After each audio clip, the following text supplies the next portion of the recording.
Hariom, and greetings from Niagara Falls.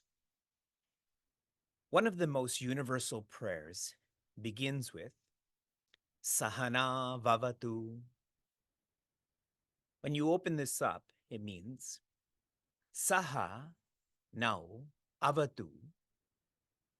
In English, may we be safe. This is a fundamental prayer of a fundamental way of life. It is on account of this insight that our community has initiated and is following through with an effort directed on safety.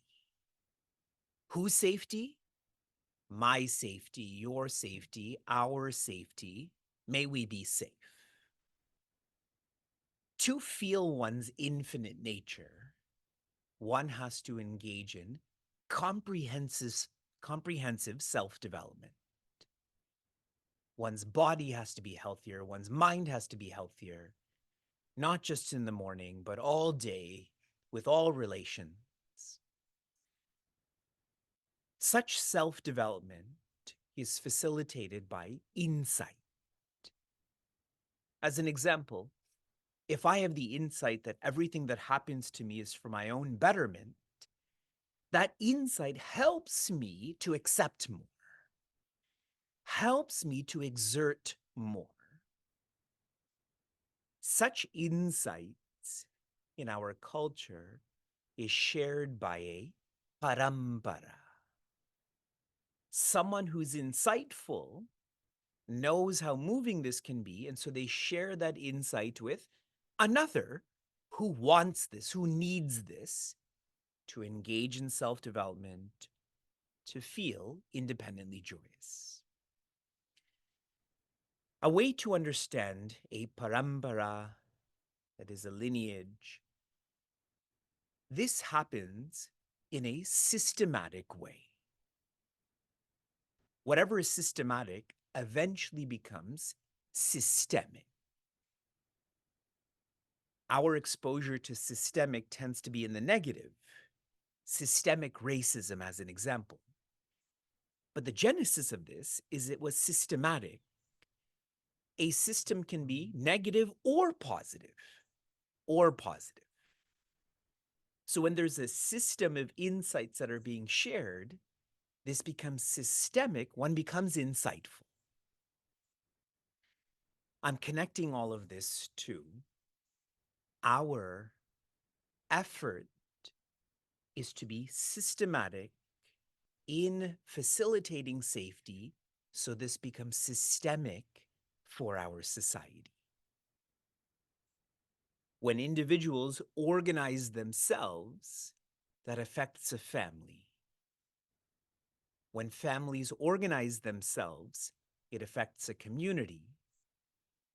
When a community organizes itself, it can affect society. And this is what we are trying to do, and we are doing well, is to organize ourselves to affect society, particularly through policymakers. When a community starts to be active with policymakers, this systematic effort can become systemic, where there is a regulation, there's a facilitation of safety when it comes to astras, or firearms, weapons. Thank you again for being present, for being active. Our team will continue. Hariom, thank you so much, Vivekji, for sharing this inspiration with us. You know, last week when we met, we talked about our own personal safe space. And this week really wanted to think about it with regards to our, like from a public health standpoint, what a safe space looks like. So on your paper, there's a couple things you can write out. One is why, how, and what, and just think about what is your why? Why are you here today? And how do you feel like you're going to do this? And what is it that we're going to do? And for anybody that hasn't done a mind mapping activity before, I'll start the activity out for you with a few places where we can maybe think about it, is really trying to think about it with regards to public health. So last week we talked about it with regards to our personal health and our personal safe space. This week with public health or safety or security, take some time over the course of the week to really kind of come up with, what does your map look like for you? Where do you find safe spaces? Is it with regards to air?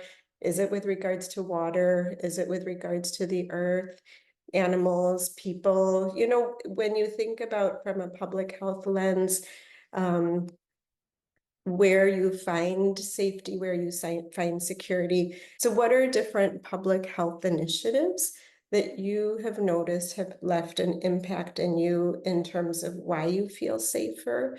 And maybe you might also share, what are some public health initiatives that have made you feel less safe? Both are equally relevant and both are equally useful to think about.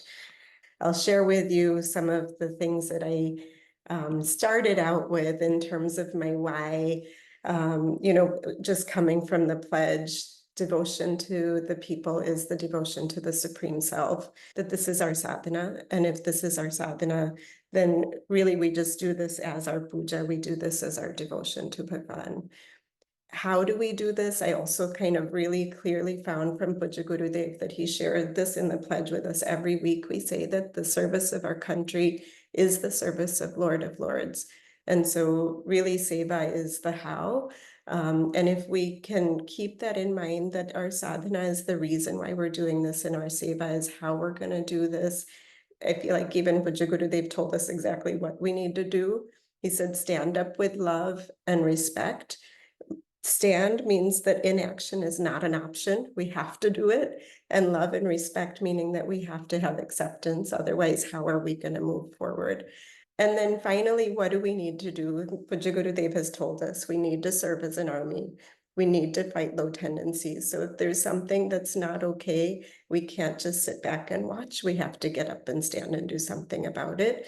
And we're really just praying to Bhagwan, give us the ability, give us the courage. We surrender to you. If you give us that strength, it'll happen no matter what.